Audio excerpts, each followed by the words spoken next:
right. Everybody ready for the home stretch? All right. So how's the conference going for everybody? Yeah? Excellent. Did you enjoy the breakouts? Were those helpful? Excellent. Did anybody get a chance to check out the AVPN hub over here? Get to learn a little bit more about the organization? What about the networking lunches? Excellent.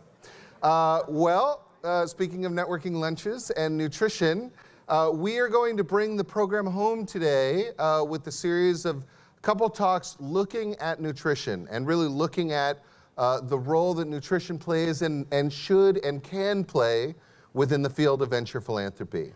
And I'm really excited to bring up our afternoon plenary speaker. She is the former executive director of the World Food Program, Earthrit Cuthard. Okay, when they tell you that you're the last speaker in panel before drinks, not real encouraging, okay?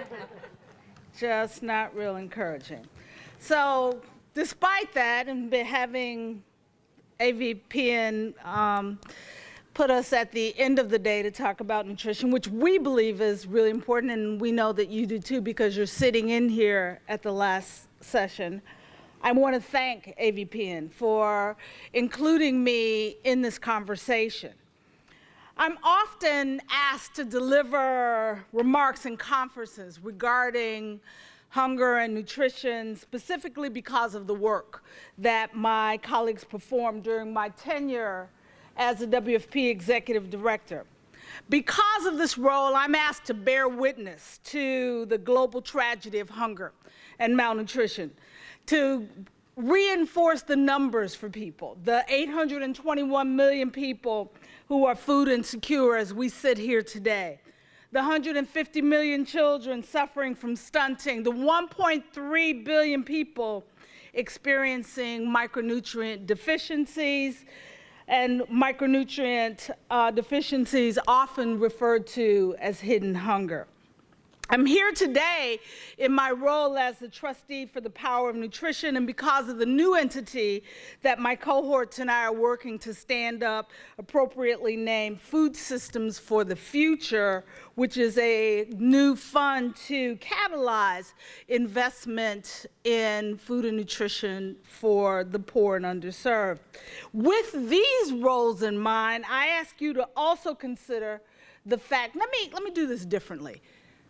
How many of you think, we'll do this by standing, that, because you need to stand, 1 in 5 people are malnourished, stand up, in the world, 1 in 5. 1 in 4.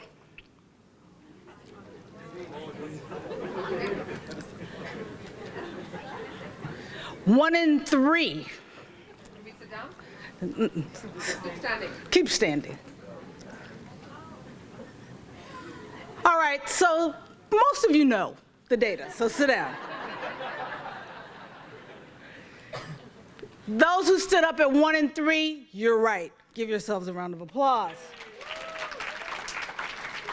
But just remember what you're applauding for. You're applauding for the fact that 492 million people are underweight, that 821 million people who are food insecure is now exceeded by the joint number of people who are overweight and obese at 1.9 billion in the world. The challenges of stunting with the consequent deficient and irreversible mental and physical growth challenges are now well known, and obviously you know them because they're often repeated. However, the lifetime and even intergenerational consequences of health, social, and economic consequences of stunting are often unknown or even ignored. Just as disturbing as the impacts of undernutrition are the impacts of overnutrition and obesity, which includes overweight and obesity. Overweight and obesity are now increasing non-communicable diseases, including diabetes, high blood pressure, and some forms of cancer. And the combined global economic costs of malnutrition, both under and over, exceeds $3.5 trillion per year, including public and private health costs, private sector business costs, and loss of GDP. One last data point globally is the importance of supporting today's discussion. Population projections predict an increase of 10 billion by 2050. The FAO also offers data suggesting that increased population growth will require a 50% increase in global food production compared to 2017. What we don't consider is the demand side of the system in 2050.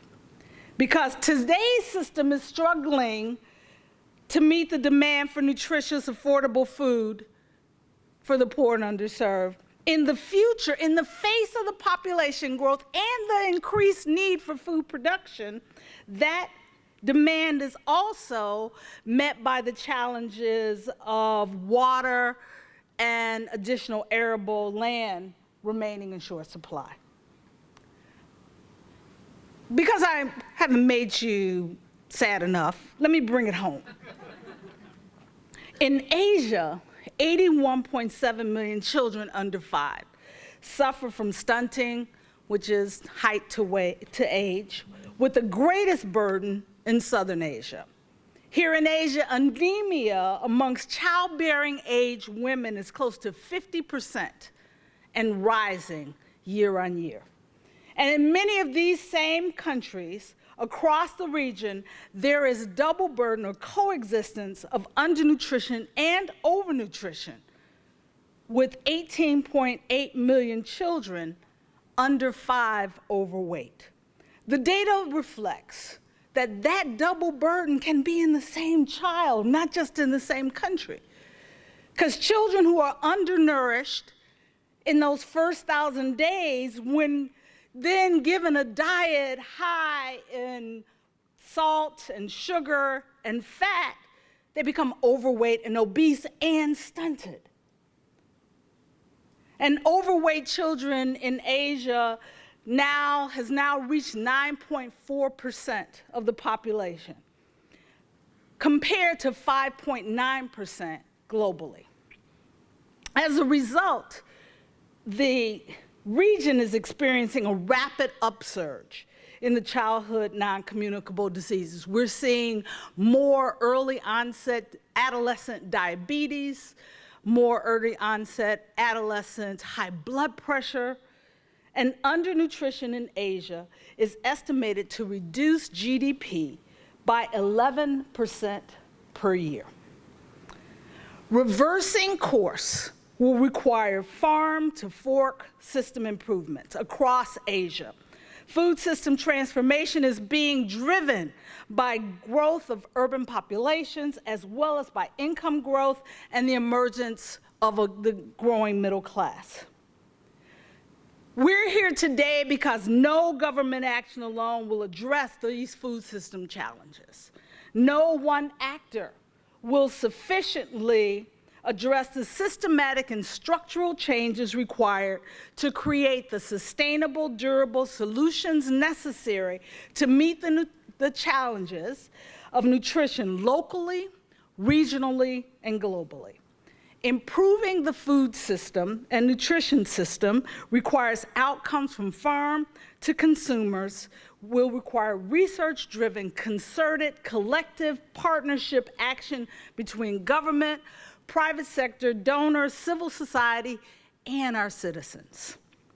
Private sector participation, referred to as public-private partnership, is often discussed. I've heard it all day long today, but rarely ever completely embraced in how we work. The benefits of public-private partnership include applying a business lens to program design and measurement of results, with the benefit of measuring not just short-term outputs, but impact outcomes. Some critics suggest that private sector demand for impact neglects investments where impact becomes evident only over longer time horizon. I say they're wrong.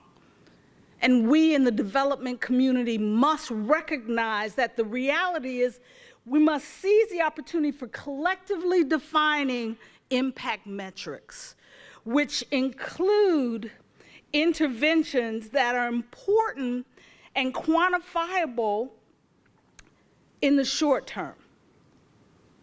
Short-term outputs and interventions which lead to those longer-term nutrition impact outcomes. This path, this impact investing path that will potentially bring more reality to the work we perform and what we achieve and how we achieve it will potentially result in private sector investment into the nutrition space. Performing this impact measurement work for nutrition is critical because a food system capable of increasing access to nutritious food will require adequate investment across the entire food ecosystem, including infrastructure, sustainable harvesting, and off-farm business development, including ag tech and innovation, as well as consumer consumption.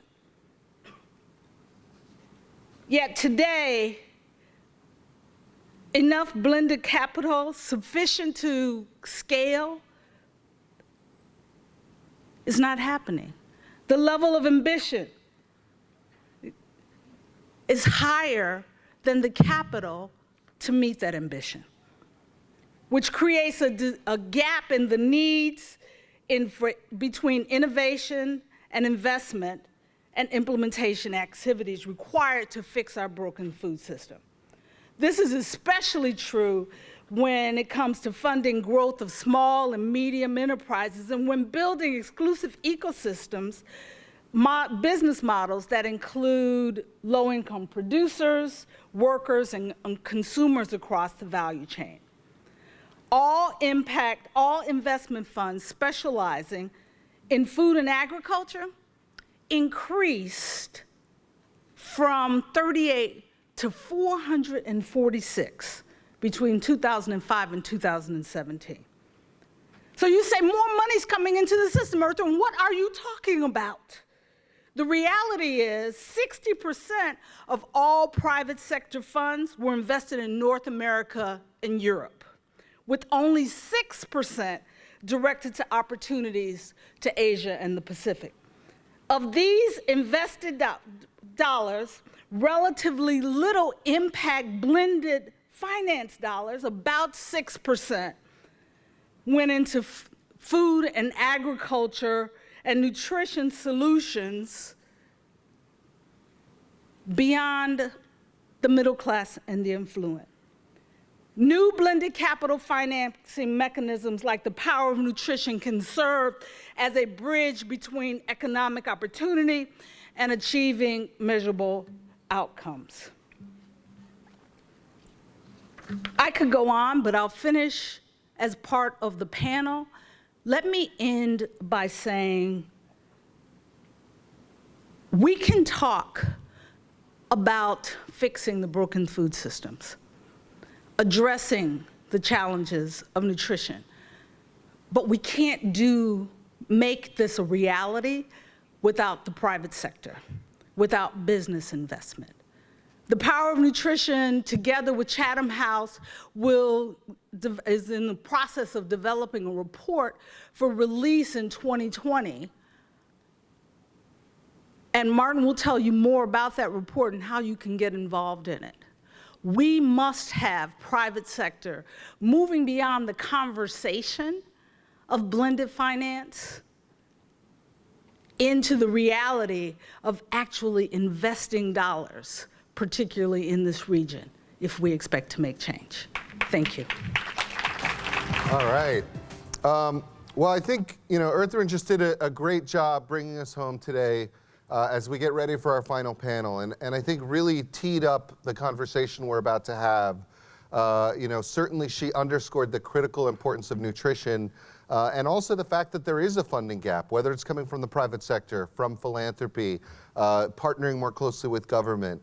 And as we think about the overarching theme of the conference here of breaking down boundaries, she touched on the fact that there are very clear implications, the connection between nutrition and not only health, but productivity and GDP, as she mentioned, as well as educational outcomes and a variety of other things. And so I'm excited to bring up Martin Short, who's going to be moderating the panel, bringing us home, and then we'll wrap up and share a couple quick announcements. Martin? I'm Chief Executive of the Power of Nutrition, which is 4 years old, and we are destined to and have a focus on raising capital for nutrition-specific interventions that are affecting those that have the affliction of stunting. And Earthrin's gone through some of the stats. I won't go through anymore, but except for one, and that is, of course, there are 150 million children under 5 that are stunted. But my focus is not on those guys today. My focus is really on something that we hardly ever speak about, and that is what happens to children that are stunted that are not rescued from that affliction. They all grow into stunted adults, and stunted adults become part of the workforce. And the stunted population of Africa, I do not know what that number is, but probably sub-Saharan Africa, it's probably in the region of 300 million. For Southeast Asia, again, a not dissimilar number. And therefore we can ask ourselves, why is it that we are surprised that there's 11% drop in GDP for those countries that have a high affliction of stunting? And then we should think through absenteeism rates. And we should think through what has got that and the impact of the very pensions that everybody here has, that your companies that are invested, you've invested in, are not trading at the right level simply because they have a high absenteeism rate. Part of that is due to the lack of good nutrition when those individuals were young.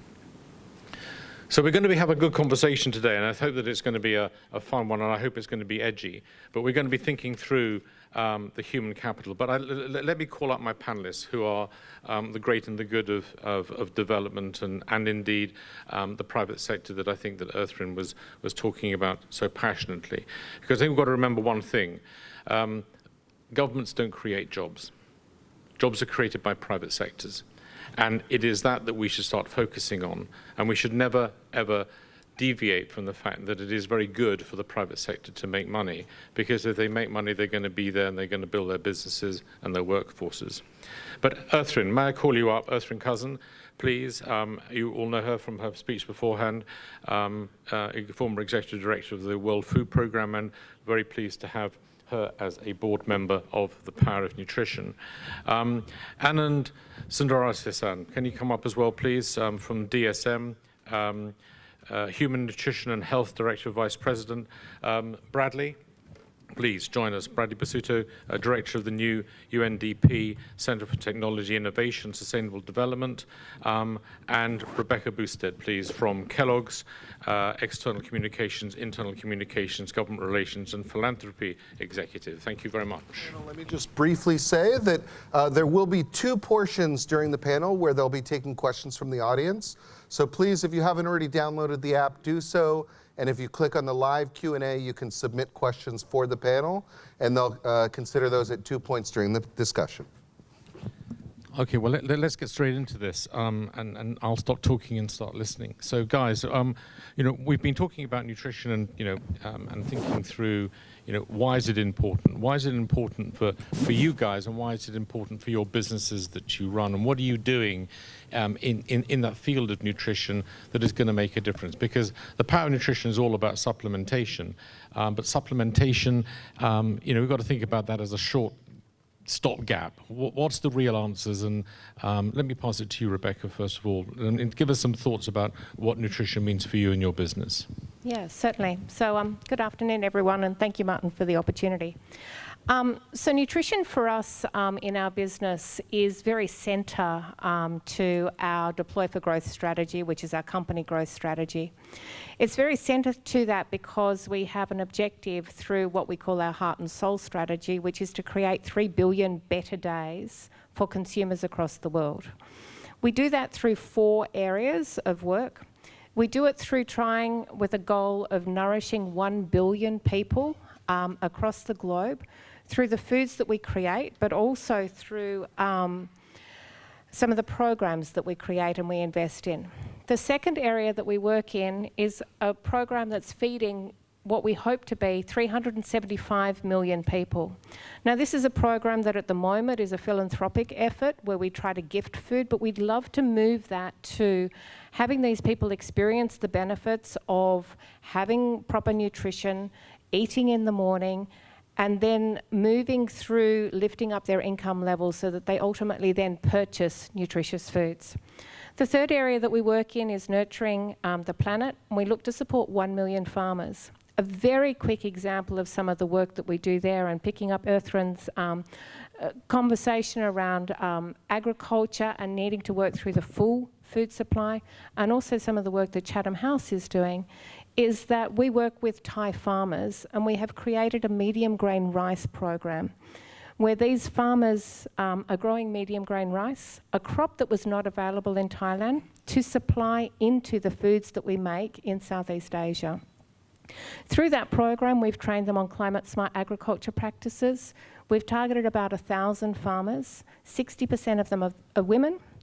What we've found is that those farmers now have 2 things. One, a dedicated supply, because we contract with the farmers to pull it into our production, but they have the ability now to have an income to buy food for their family and to educate their children. And so there's a lot of pride with that. So going to your point around trying to get workers and lift up their status, that's one of them. The fourth area that we work in is something called Living Our Founders' Values. W.K. Kellogg was an amazing philanthropist. He was one of the very early ones. He gifted a whole lot of shares to the W.K. Kellogg Foundation. And in fact, $145 million coming from Kellogg shares last year actually helps to fund that work. So we continue to live those values, and we try to advocate on behalf of hungry children. And central to that for us is coming up with an ecosystem of partnerships so that we can do good.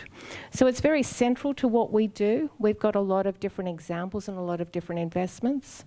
But what we need to do is work together and break boundaries to work differently, because we need to scale it to have sustainable impact, because we're not there yet. Great, thank you. Anand, can I ask you exactly the same question from the DSM perspective? And good afternoon, everyone. So we at DSM are a purpose-led, science-based company, and nutrition is our core business. We are primarily in the business of creating solutions in nutrition, sustainable living, and health, right? So to borrow a phrase, this is our bread and butter, or to use it in the Asian context, this is our rice and noodles. Right?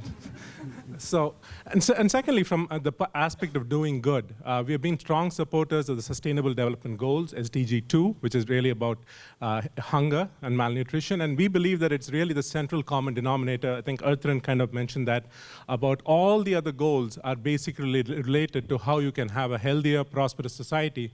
And we as a company can't succeed in a society that fails, right? So the first aspect is about doing good. Now, the second proof point is about doing well. And let me just give you a quick data point. 5 to 6 years ago, we did not have this market segment within DSM called nutritional improvement, which is really looking to address malnutrition and undernutrition. Today, we are at roughly revenues contributing about $100 million US, with a significant portion of it in Asia Pacific. So I think someone talked about a funding gap. I would argue to look at it as a glass half full. There's a funding opportunity. It can be a profitable business which does good as well as doing well. Okay, so I think those are the 2 proof points. Looking into the future, and I think this concept about the dual scourge of both obesity as well as malnutrition, right? And there, the advent of packaged foods and purchased foods in Asia is projected to continue to skyrocket. And that food is primarily poor in nutrient quality. So this is a great opportunity for private sector to partner with other stakeholders to come up with affordable, accessible solutions that make money but also do good.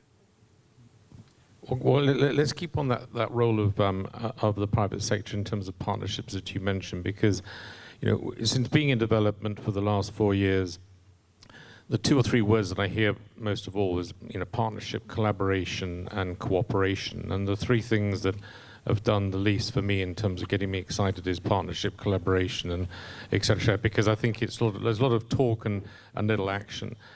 So Bradley, I'm going to pass that hot potato to you for a second, and then to Earthrin in terms of let's talk about partnerships and what does that actually take, and what does it in reality mean when the rubber hits the road?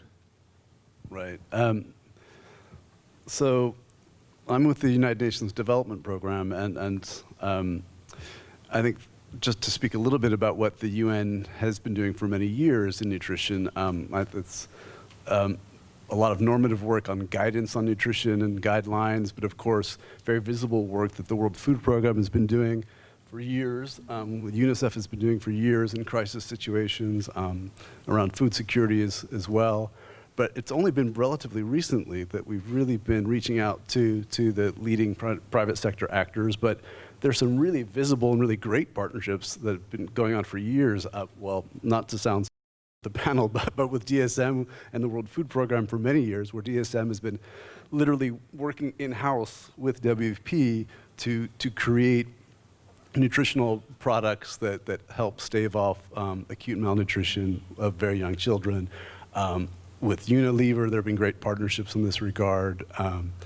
I remember one that I worked on, in fact, with the Children's Investment Fund Foundation and the Boston Consulting Group, kind of leveraging kind of the best in impact measurements and management and just evidence-based work to really build a scalable model of how to treat child malnutrition in sub-Saharan Africa. That was some work we did in Malawi that was really meant to become a new model for doing work globally on malnutrition for kids. And that wouldn't have happened without really focused private sector partnerships. But one area of work that I'm excited about in terms of partnerships is I think more relevant to the folks in this room around impact capital, investment capital more broadly. I think that's where the UN can start playing a different type of role, right? Our role should not be just sort of the old way of doing business at the UN, but how can we mobilize catalytic capital too, right? And that's what we're trying to do here in Singapore. You might, I don't want to sort of over-egg this, but in Singapore, all of a sudden there's this big push on the future of food. And so now there's this sustainable agriculture ecosystem here with some really interesting new startups around agri-tech, around cell-based foods, super exciting, and funds are following that. What can the UN do to help build that ecosystem, to push that in the right direction? So it's not just about profiting on farmers and profiting on people that are malnourished, but actually, make it, can we make a sustainable agriculture and nutrition incubator or accelerator, for example? There's new ways of doing partnerships for the UN. Great, thank you, Bradley. And Earthrin, from your perspective, I mean, you've been such an enormous supporter of doing partnerships. Can you give us a couple of examples when you were at WFP, is what really worked and how can we replicate that? And then maybe I'm going to ask you your biggest frustration and who's not in the room. I laughed as Bradley was speaking when I was executive director of the World Food Program. Bradley was one of my colleagues at the World Food Program, so he gave my World Food Program examples. But that's okay, Bradley. Love you anyway.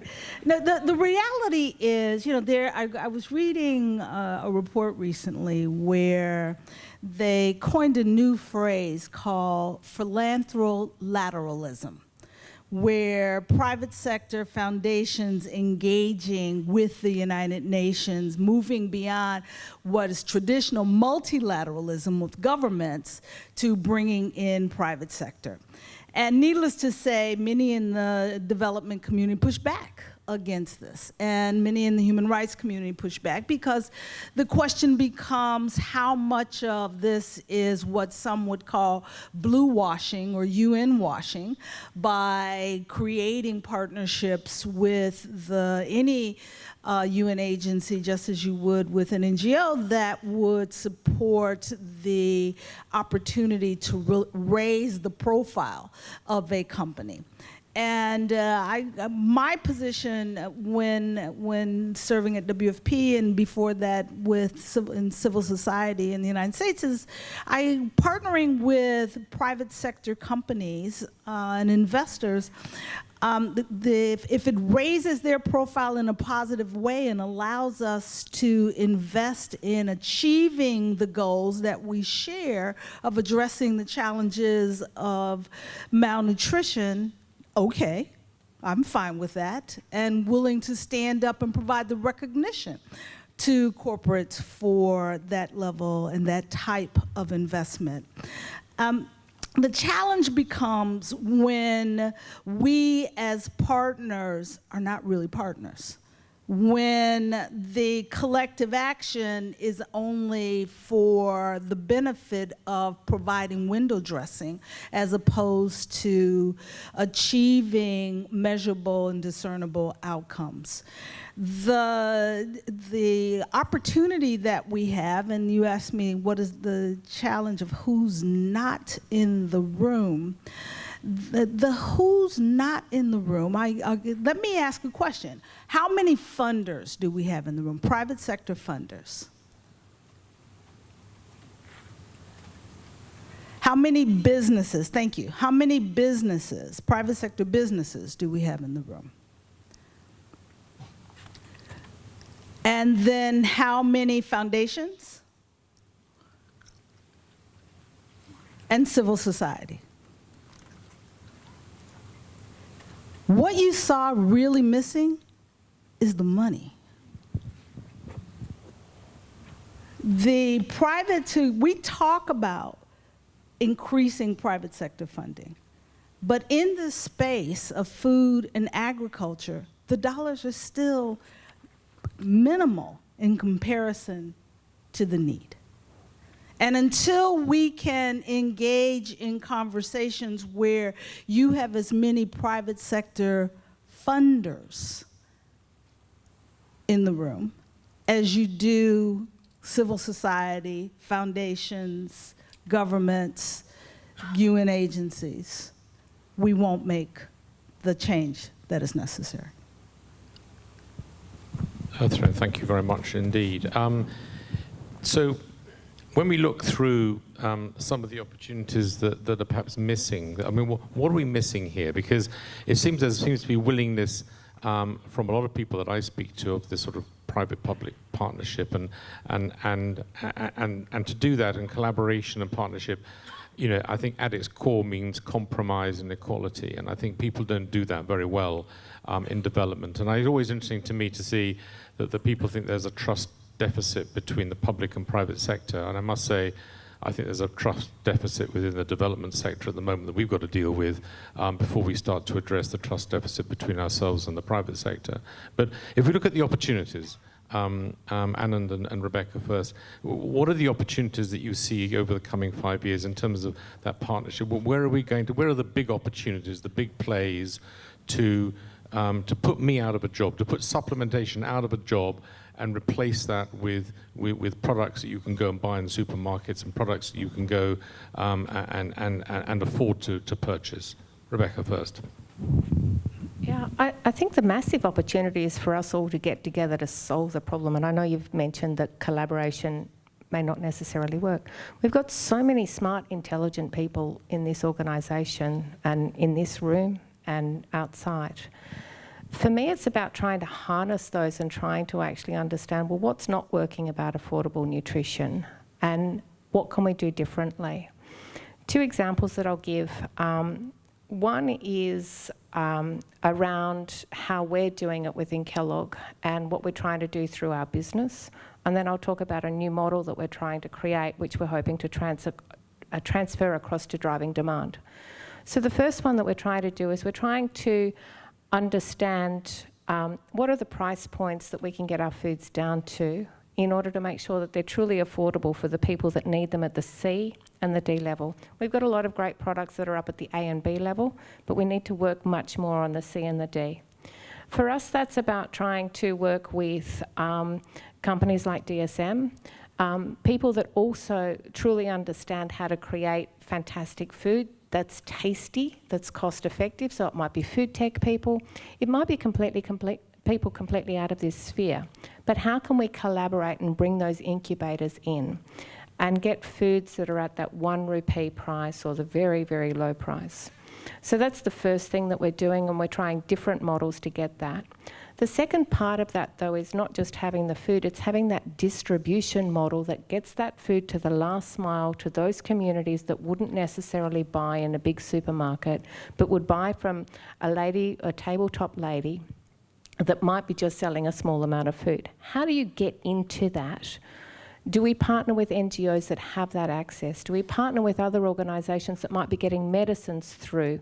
How do we make a commercial model out of that? So that's sort of the second area.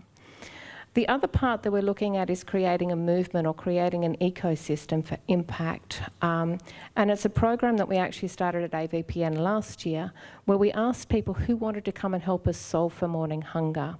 And we've got a broad cross-section of partners that have come in. One's the Breakfast Revolution, the other is Sesame Workshop. And we're looking at how can we, through the Breakfast Revolution and their network, get highly nutritious foods to people, but then how can Sesame Workshop actually help us drive demand for those foods? And another really interesting example is that the food that we've created is doing a second thing. It's reducing food waste. We had 3 million serves of food waste that was going outside of our India facility. We've repurposed that food, we've reprocessed it, we've put additional vitamins and minerals in it. That is now the food that we are, at the moment, gifting to these people. And we're looking at ways to see whether we could commercialise that food, because we'll be able to make it available for a very low cost. So they're just some of the things that we're trying to do. Hopefully that gives a good sense. Great. And answer, look at the opportunities. What is out there? How can we really push this agenda forward? Sure. So let me try to use an example of perhaps a rice staple, which is perhaps the most important commonly eaten food here in Asia, right? The fact is it also presents a huge business case of value where, because when rice is milled, it really lacks a lot of micronutrients. It basically has only about 20 to 30% of the iron, the selenium, the folic acid, you name it. Right? So there's an incredible opportunity to actually utilize technology. So the first part is innovation, right? You have to have something new to offer to the market. Second is you look at it from a partnership perspective. So viewing the business lens, you look at it from a value chain and see who are the different partners, the stakeholders, the influencers, that you can have a valid business case from a supply chain perspective, going through the last mile like you talked about. So in this particular case, what we did at DSM, and we're working with multiple partners, is we developed a patented technology that uses hot extrusion. So it's a fancy way of saying you take the rice flour, you basically pass it through, so an incorporated ingredients, your B12s and vitamins, and then you blend it with the other rice so that it tastes the same, it looks the same, it cooks the same, and it's marginally more expensive than your nutrient-poor rice. So what then has to happen? The third piece of the chain is basically the government involvement. Right? Government lays down the rules of the road, figures out and helps market players compete to create an environment where the best innovations win. Right? Just giving you an example, in 2016, India introduced standards for fortification of rice, for fortification of milk. So that creates a market, it lays down the playing ground, and then lets innovation and business competition and natural animal spirits compete and win. So I think there are 3 aspects: innovation, partnership, and the rules of the road. No, great, thanks. So let me... Can I come in real quick on this? Yeah, please, Earthrin. Because I think that last point about the policy and regulatory enabling environment that's necessary to support the innovation, to ensure the access to that innovation by poor and underserved communities. Because the reality of it is there are innovations coming online in the food nutrition space, but they are not coming online at an affordable enough level for the poor and the underserved. Too often entrepreneurs see the poor and underserved in this space as a government responsibility, an NGO responsibility, a UN responsibility, but not as a market opportunity.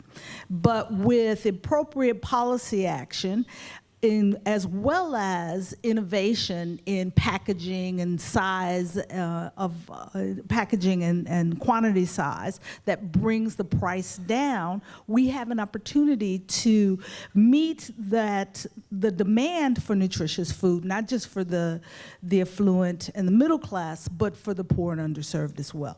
Let me just give you a couple numbers here, because too often the health sector, as we see increased impact invested in blended financing for the Sustainable Development Goals. It goes into education, energy, health, but not into nutrition.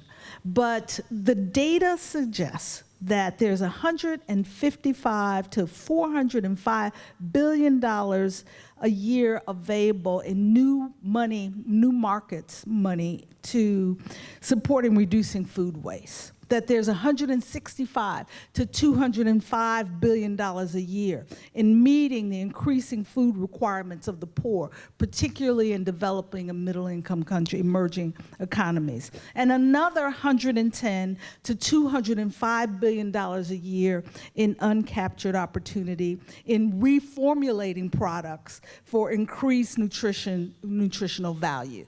The money is there. The opportunity to do well is there, but it requires commitment from government from companies across those three areas that you've talked about: the innovation, the partnership, and the policy sectors. Earthlyn, thank you very much. And let's drag this back a bit, and Bradley, I'll ask you a little bit about, the private sector is great, and that's fine, and we all believe in it, and we know it's going to be doing some good, and and those partnerships that we can work with them are things which are going to change or shift the needle. But what about the multilaterals? Look at the multilaterals. What roles do they play in the bigger picture? And you coming from that, Earthlyn, as well, where do they fit into this in the next 10 years? I spoke a little bit about that before. I mean, I think that the UN is still going to be needed, for example, in really acute situations, in conflicts and in crises around the world, and huge value there. Huge value also in sort of setting standards in nutrition. Huge value, too, in convening. That will still remain. Well, I think the convening, the catalytic role will be much more important, probably. I think also, I hope that the role the UN plays in more broadly mobilizing new forms of capital, not just larger amounts, but new, more creative, more clever ways of mobilizing capital and convening actors will be much more important. I mean, it's only really been the last 10, 20 years where the UN has really become more serious about leveraging this great platform that the UN is. Of course, the entire world, right? The entire network. And all of, we're in every country in the world. Leveraging that platform to work more intelligently with the private sector. So there's so much more to do. And to hit of course, to have any chance of attaining the SDGs, it's all about leveraging the private sector, leveraging private capital. And so the UN has to be, I think, multilateral organizations more generally, just more humble and more a position, a stance of humility and reaching out more, focusing on the convening part, convening aspects, the catalytic aspects, but still with that neutrality to bring together big pools of money and influence from member states to come up with new financing mechanisms. I'm excited about this idea of, so yes, it sounds strange, but now Singapore is becoming, for example, a sort of organically, no pun intended, a sustainable agriculture hub, right? Venture capital is following that too, to some extent. And so how do we make sure that that's about nutrition too, right? How do we make that link between agriculture, money, agriculture, health, and nutrition, right? So maybe that's a role where the UN can do more over the next year. So I think that's how the UN's role will change. It won't be just sort of normative stuff, the emergencies, but it'll be about, how do we catalyze? How do we bring people together? Great, thank you. I want to take a quick break here, and I'm not getting anything on my app. probably because of my technology, and I'm a bit of a Luddite, but it's my fault. But I quickly want to break to some questions, and then we're going to go into the second part for the last 20 minutes. Does anybody have any questions for the audience? If you can stick your hand up, I'm very happy to get someone to bring a mic to you. But any questions at all, and before we go into the second part? Thank you. Could you stand up, gentlemen, sir, and just mention your name very clearly so that we can just address your question, please? Michael Herman, Humana People to People. I work in China, in the southern part of Sichuan. We have the E-minority. We have about 1 million children and youths which eat a potato in the morning, a potato at lunch, and a potato in the evening. 98% is starches. So could you give me any indication after how long time of protein deficit the brain damage to the synapses is irreversible, or can be something done at a later stage in life to get the stunting reversed? Thank you. Yeah, Okay, we spend a lot of time on this at the World Food Program with UNICEF and the World Health Organization looking at this data. And what the data suggests today is that in that first 1,000 days, where from conception through age 2, that lack of adequate micronutrients during that period will affect both mental and physical growth of the child, stunting, which is what we call stunting, reducing and creating that deficit in mental and physical growth, and that all of the data to date suggests that it is irreversible. Okay.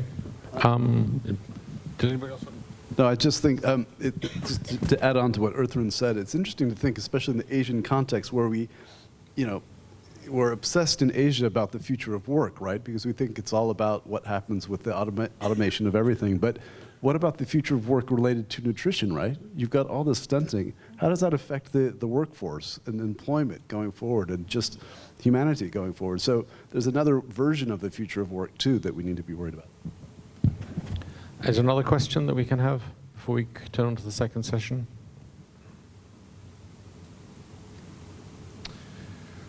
So we did have a couple questions that came in through the app, and I thought this one was kind of funny, and a couple people voted it up. So the question was that Indonesia has staggering rates of stunting, but a lot of us are just short. When it comes to stunting, what percentage is genetics and what percentage is nutrition in the environment? Well, that's such an easy question that I'll pass it to one of my panelists to answer. Anand, do you want to have a quick go at batting that to one of your other members of the panel? So I'm not a technical guy, but I can tell you that just talking more broadly about micronutrient deficiency, and I got to experience this firsthand when I was in helping with Vitamin Angels, which is a network in India and Chandigarh. Forgetting genetics for the gene pool and the genes for a second, if you just, and this stunned me, if you just had 2 doses of vitamin A, right, during the first 1,000 days, you drastically reduce the risk of getting blind and a host of other diseases and even dying. So just a small thing like 2 doses of vitamin A can have such a profound impact. And I think in terms of the cost, the price, it's really very marginal, right? So I think that has a more profound impact overall on humanity with very small doses that can help and have a bigger impact than a lot of other programs. You know, and I appreciate that answer.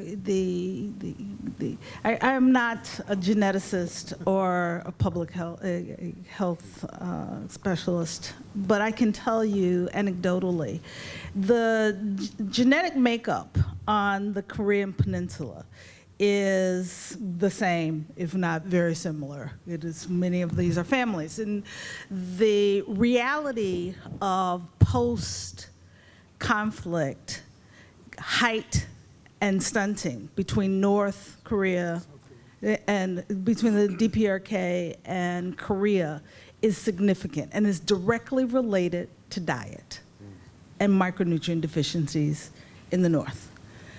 And I know there's been a significant amount of work in Latin America because in Guatemala, for example, where it was always argued that populations were just short, there was a recognition that you changed family outcomes in the same family by increasing micronutrient intake during those first 1,000 days. And so the question is, how much have we relied upon the answer of genetics when the real answer is protein and micronutrient deficiencies in those first 1,000 days? And that data is still being collected, and what we should not do is allow anecdotal data and evidence to limit our ability to invest in adequate micronutrient support for the first 1,000 days, regardless of what the history of growth has been in a particular population. Darren, was there another question? Yeah, I think actually one of our delegates wanted to weigh in on the question. Yeah, thanks for that. Hi, my name is Jeff from Watershed, and I'm glad to hear that question. There's an institute in New Delhi called the Rice Institute that uses DHS data to investigate the rate of stunting among children in India. And it's been some pretty groundbreaking research which has shone a light on the importance of sanitation, that when you control for a number of factors, including nutrition, it's not genetic. The kids are shorter than they should be, and significantly. But a lot of the difference can be explained by access to toilets. In communities with high rates of sanitation, thus preventing chronic exposure to fecal pathogens that cause diarrhea, and therefore inhibit the absorption of this nutrition, contributes significantly and explains a significant portion of that stunting. And there's a condition called environmental enteropathy, which means that you don't even exhibit the symptoms of diarrhea because you're coping with such chronic exposure over years and years as a child. Your body adapts, and it means that you don't get the nutrition, but what you need is a toilet, not more calories and micronutrients being put into this end because you're losing it at this end. So look at the Rice Institute study based on DHS data, and it's really interesting. We work in sanitation, and so I'm really interested in the link between the outcomes the nutrition sector is interested in and also what we're looking at, usually diarrhea. We may be missing a point of collaboration. In fact, if I can add on to that, I agree with everything you said, except the statement regarding what we don't need is more micronutrients. Because we need the micronutrients and the access to sanitation and clean water. Because the challenge is you're absolutely right, the absorptive capacity of the body to those micronutrients is as critical as the consumption of the micronutrients. But you must have the two.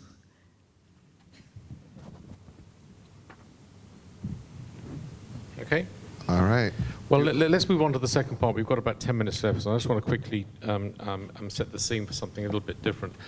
It's interesting that since I've been in development and in nutrition, I think that one thing that I've noticed more than anything else is the ability for the nutrition community to actually express what they do is extremely difficult, and that has hampered significantly the way that we not only raise money but also mobilize resources both domestically and internationally to address the problem of undernutrition and indeed obesity, wasting, etc. The Power Nutrition is a sponsored project that Earthrin mentioned with Chatham House, and we have been thinking through this not as a moral imperative but an economic opportunity, because if you get nutrition right, you will ultimately get your dollars will go further in education, your dollars will go further in health, and make this an opportunity for all. Out of the Fortune 500, there are 34 companies that are involved in the food business. There are over 460 that are not. But they still have workers, they still have customers, and the project that we're doing alongside Kellogg's, Royal DSM, Olam, Anglo-American, Equinor, etc., are pointing very much to say, what is it, where is the equity discount value that is being applied to those companies that have a high absenteeism rate, and how is it affecting actual individual companies below the level of the GDP? And this is going to come out of the Nutrition for Growth Summit in Japan in 2020 after the Olympics. We hope it's going to be very much of a groundbreaking, and we hope that it's going to be landing on the desks of the top 500 CEOs in the world, because it is all about and should include all those people who are interested in their workers, their equity value, as well as the health and nutrition purely of their customers. Because you make a healthy customer, that healthy customer is going to have a high IQ, he's going to hold down a better job, and et cetera, et cetera. And if you look at the picture behind us, you'll also be able to see that continual circle that if you actually don't have higher wages, you're not going to be able to afford those food packages. So that was to set the scene a little bit. And I just want to ask the panel a little bit about how do we get more people involved from the private sector outside the food groups, because we're always talking, the problem I see a lot with nutrition is two things. Firstly, we think the private sector means everybody in food, and then suddenly we get into salt, sugar, tax regulation, or we think everybody is Nestle and Danone, that everybody makes infant formula, and therefore we can't engage the private sector because they're all inherently bad and they're the devil incarnate. How do we actually move that dialogue on to a dialogue where we can look at the private sector through a different lens and open the narrative up to a wider audience? Earthren, I know I'm not going to come to you first because I know that you've probably got quite a few thoughts on that. But Anand, why don't you quickly answer? How do we get more people outside food involved in the private sector, involved in the narrative around nutrition? Sure. So I'll use one example, and just as a proof point, as a case study. This was in Africa, but I think it's kind of relatable. So DSM partnered with the World Food Program and the government of Rwanda to localize what's called the AIF, Africa Improved Foods, which was previously getting fortified porridge imported from the US and Europe for Rwanda for the undernourished kids. So what we primarily did, working with all our partners, was localize the production so that you had 70% of the price that was paid to the commercially available food, basically going back to the local economy, right? So then you had to have a supply chain, you had to have a local plant, you had to have 25,000 smallhold farmers, all not necessarily in the food community, but overall in the industry, in supply chain, working to enable that, which basically helped reverse a lot of the problems that we had there. So you have to have a bold vision, you have to have partnerships, you have to have an understanding of what is the business value proposition and how different partners can bring their core competencies to fill the niche areas where they can add value. So, Bradley, the same for you. Have a think. How do we involve other people, and do we think that we should, do we have a problem in development being able to answer the question that a lot of people in the private sector ask us when they want to engage with us? In other words, what's in it for me? Because I think that's a question that development doesn't really answer very well. And have a thought about, is that a good question that we should answer, and how do we get more involvement from a wider range of people outside the food sector? I think it's a tough question, really. So I think we're starting to get to this in the previous part of this panel, that it's really about a whole systems approach to nutrition, right? So it's not just about food, but about the water supply, about sanitation, about the infrastructure, about customs, and just hand cleaning habits and things like that. So it's a whole sort of systems or cultural approach. And so thinking about the private sector in particular, and engagement with the private sector, at least one thing with the food companies in virtually all the emerging markets and all the developing countries is their reach is huge, right? Everybody knows who they are, and at least they know their brands. And so one obvious way in is in terms of educating the public and engaging other partners is sort of using these channels as advocacy, right? This huge reach down to every single village or household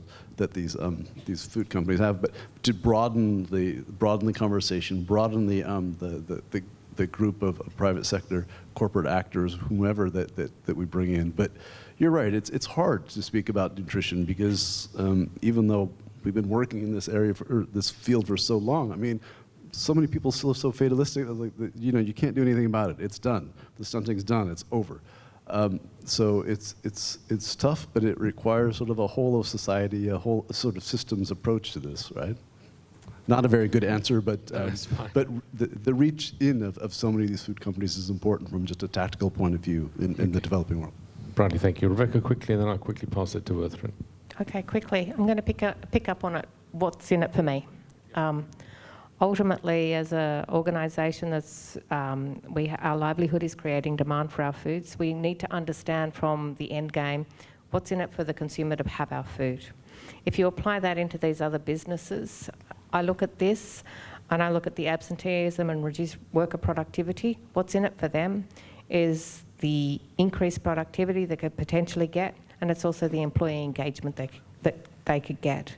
So finding a way to actually put that in the language of these other businesses, very squarely pointing at their bottom line and saying, if you do this, we believe it will work. I think that's the way to go into it. As an example, one of the things that we're doing, and it's an example that's in Japan at the moment, we are going into office buildings and we are partnering with people like Microsoft, I'm going to get the companies wrong, but Microsoft, who've got big offices, and we're offering them breakfast. We're offering those organisations to buy our foods, to feed their employees so that when they come to work they can have breakfast, because we know through our research that you'll pay more attention, you'll be more attentive if you have that breakfast in the morning. And then you've got associated benefits because the foods are fortified. So getting into the companies, getting into the CEOs, getting to the investors and the shareholders to ask them what are they doing to improve productivity, I think is a way we can get more people on the journey. Erthrin. Well, I agree with everything that's been said, and I'll just add very briefly. You all stood up when we said how many people are malnourished, and we agreed, 1 in 3. If 1 in 3 people are malnourished, regardless of what business you're in, it affects your employee population, it affects the children of your employee population, which means that it affects your health costs, your absenteeism costs, it affects the education and the capacity of your employees. And so it's not just about being in the food business, it's about being in any business, it's about being a citizen in a community and a recognition that your community, wherever you are, is affected by malnutrition. Good. Well, listen, thank you, panel. I've just got one more last question that we can answer, and we can take literally 15 seconds each if we can. We talked about private sector, we talked about multilateral organizations, and we know the huge amounts of ODA, official development assistance, goes into nutrition, albeit only less than 1%, but the real goal is domestic resources from those recipient countries. How do we make, in a word or 2 words, governments sit up and listen and invest in human capital? What is it that we need to do to get governments of recipient countries with high stunting burdens to invest more in their people? In 15 seconds. Engage. Okay. I'm engaged. Erthrin. Okay, I'm coming to Erthrin last. Okay, guys. Bradley, what do we have to do to get? Because it is the answer. We have to get more money in from those recipient countries. How do we persuade them that it's as good a job for them to invest in human capital as it is for roads and bridges? I think it's engage, but it's engage with also with the hard, cold data, the economic data. So the sort of work that you guys are doing right now and showing the impact on the economy, the direct impact on GDP. So it's just engage, data, and keep pressing that. Any right-minded government has got to buy into that, yeah. Okay, Rebecca? Mine is to give them practical solutions that actually help them save money. So a very quick example, we've done research in a couple of countries now that show if you increase fibre intake, it actually reduces the health budgets and the amount of money you need to spend. So showing the government the economic impact of doing things the right way, and therefore they can save the money and actually invest it in other areas. But very solution-oriented. Don't give them the problem, show them some solutions. Earthrin. I'd agree with all of that, and I'd say the future of your country, the future of your economy is directly related to the human capacity of your people, the potential of your people. And that potential is stunted if you don't invest in nutrition. A stunted workforce is a stunted economy. You said it so much better. Guys, I want to thank you so much for being a fantastic panel at the end of the day, and thank you, audience. I know you're dying for a drink, as am I. Thank you so much. Okay. So I want to just share a couple comment quickly, because as they were answering that last question, something that came up for me, one of my many hats is running a small corporate foundation for Numi Organic Tea, and we have a large water and sanitation program. And when I think about how to encourage that systems change, especially when we're dealing with blind spots, when we're dealing with issues that people don't necessarily know are problems, we have a large clean water project in Assam, India, where there's 6,500 people, farmers and families, living on the largest organic tea farm in all of India. And they did not realize that they were drinking contaminated water. They did not realize that's why they had problems with diarrhea, why they were missing school, missing work. And now there's been an 80 to 90% reduction in absenteeism from school and work. And what do you think happened in the neighboring villages once they realized, oh, that's why our children are missing school. That's why I'm not earning as much as I could. As soon as they realized that from a neighboring village, it was almost infectious in a very positive way. And so I think to the extent we can use data, we can create the case studies and help to make the case for the critical importance of nutrition, of proper sanitation, of hygiene, et cetera, amazing things become possible. And so we had an amazing and very full day. We're really excited for another couple incredible days coming up. But who's ready for drinks? Anybody? All right. Well, we are going to be heading to the highest alfresco bar in Asia, called One Altitude. There are going to be shuttles leaving from downstairs from the main exit, only for about the next 20 minutes or so. So I'm sure you all want to hang out, do some more schmoozing and networking. You can do that at the bar, I promise you, and you'll have a drink in your hand. So if people can make their way downstairs, we are going to jump on the shuttles. Again, they're downstairs by the main exit. Make sure to bring your badge, because you will need that to get into the event tonight, the member dinner. You will also need your badges tomorrow, obviously, at the conference, so please remember to bring those. We will see you back here at 9 a.m. for the morning plenary. Nana's going to be kicking us off in the morning. We've got an incredible full day tomorrow and the day following. So thank you all for the incredible work that you're doing. Thank you all for being here. We'll see you at One Altitude, and we'll see you here in the morning. Thanks, everyone.